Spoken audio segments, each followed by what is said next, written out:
Yesu rati nkulamusiza akonyo mukwano gwange najjo sinzo bango otuuliza mubale kwekumira ku mayingo gano aga UG Updates TV kutegeeza nti okula kyamaanyi nnyo okwekumira ku mayingo ga channel eno. Bagana banga bali mtala wa mayanja bali e Bulaaya mbalamusizaako nnyo mubale kwekumira ku UG Updates TV.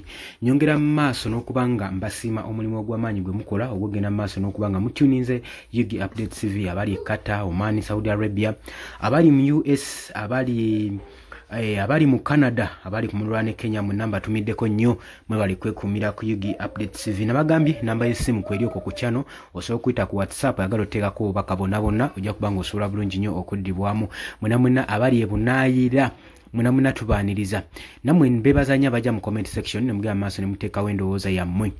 Kakati nno embeera eri musajja mukulu Mathias Mpuuga eggulo tebyamutambulidde bulungi. Eggulo nno yatindiza eggendo n'agenda ku Uganda Matters Day, olunaku kale olulinga olw'okujjukizo olw'abajulizi. Eggulo jjukira nti yabadde National Day. Kaakati Mathias Mpuuga yatindiza eggendo era n'agenda n'atuulira ddala wali ababaka we baba bateekedde abakungu ab'ebitiibwa we baba batuula. Naye akafaananyi kenkusiigidde awo kakulaga embeera Mpuuga gye yabaddemu ng'asobeddwa waka ne mu kibira ne babaka banne. Jjukira nti nno abali ku ludda olw'opposition taliiyo ne ku ludda olwa gavumenti taliiyo. Kati ali awo asobeddwa waka ne mu kibira. Kati yagenze ku butebe bwa ku bifo ebyategekedde abakungu ab'ebitiibwa. Layini yagituddeko bwomu. Lwaki?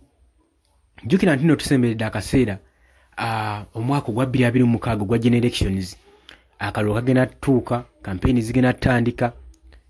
Kakati n'abaka abanne aba NRM tebaagala mwesembereza si kubanga bafiirwa obuwagizi bwabwe eri abantu ba constituency zaabwe.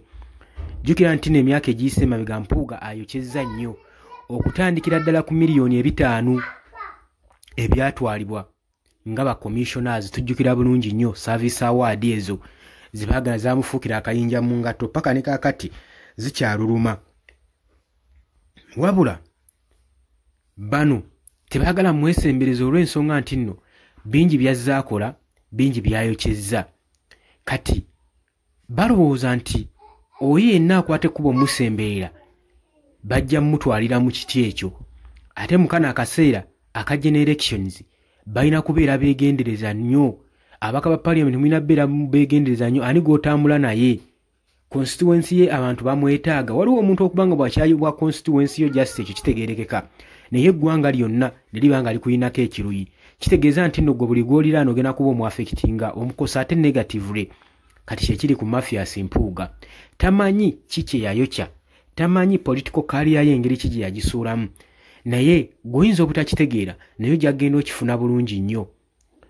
Tayinza bannyonnyola mbeera ki gy'ayitamu. Ye kennyini yayinza okufumintiza n'okuteebereza embeera gy'alimu n'obulumi. Tasobola gyogera kubanga teri asobola kiteebereza. Jjukira bulungi nnyo zaali biliyoni 1.7 biliyoni ezagabanwa ba 4 commissioners mu parliament. N'oluvannyuma mukama we Robert Kyagulanyi Ssentamu n'amugamba nti ekintu nga tekinnagenda wala, osobola okuzzayo ssente ezo, ffe tugenda kubaakinga oddeyo oweereze. Omwami ono yatunula kyamuli. Ne bagenda mu maaso n'okutusitula ebikutiya n'ebikutiya bya ssente nga bo ba 4 commissioners mu parliament. Naye bino byonna byakolebwanga nga leader of opposition, jjukira alina okutuula mu cabinet eyo, teyakoowoolwanga era teyabimanyaako. Oba okitegeera ekyo? Kaakati munnange ekibiina kye kyamuwa chance naye Mathias Mpuuga teyagikozesa. Kaakati kino olaba ng'ekintu ekyangu naye akazito katuuliddwako ye yayinza okukakubula. Tetumanyi nteekateeka ze, yaguddewo ekibiina ekipya kyeyatuumye Patriotic Democratic. Tetunnamanya nteekateeka ze, apulaninga kujja contestinga ku bukulembeze oba addayo mu constituency ye e Masaka okuwenja akalulu. Ebyo byonna tennakubaako nga abitugamba obanga ayogera eri ku bannamawulire asobole okunuganya ensonga n'ekigendererwa ki ekinyininyini ne pulaani ze n'enteekateeka omwami ono Mathias Mpuuga ne munne Abedi Bwanika bwe batambulira awamu. Oli ku UG Update TV kosinza obbanga otuwuliriza kutegeeza nti gwe atannatweyungako kkirya wansi waliwo ekigambo subscribe kikoneko ojja kubanga osobola bulungi otweyungako. Jjukira ndi yasooka n'akola ekibiina ekyasooka n'aleeta omugenyi omukulu nga ye Alien Skin n'ayokya era tebyatambula bulungi gwe kyoba omanya kwali kuswala kwereere. Buli kimu kyabadde agezaako okukola musajja wattu ng'asobeddwa emabega ne mmaaso asobeddwa ewaka ne mu kibira kati ng'abuuza ki kyenzizaako oba mwami Yoweri Kaguta Museveni apulaninga muwa bwa minisita mu kisanja ekiddako singa n'abeera ayiseemu. Golowooza ki ku nsonga eno? Ye ki kyateekeddwa okukola? Pulezidenti yabayita bakomewo beetonde mu kibiina kyabwe nga tebannagaba kaadizi zaabwe naye tetunnalabako nga bavaayo nga beesowolayo tetumanyi nteekateeka zaabwe ziri zitya naye katulindeko gye bujjako mu maaso awo tomanya. Oli ku UG Update TV kosinza obbanga otuwuliriza mwe bali kwekumira ku mayungano mbagala nnyo mweraba tugenda kubanga tukomawo.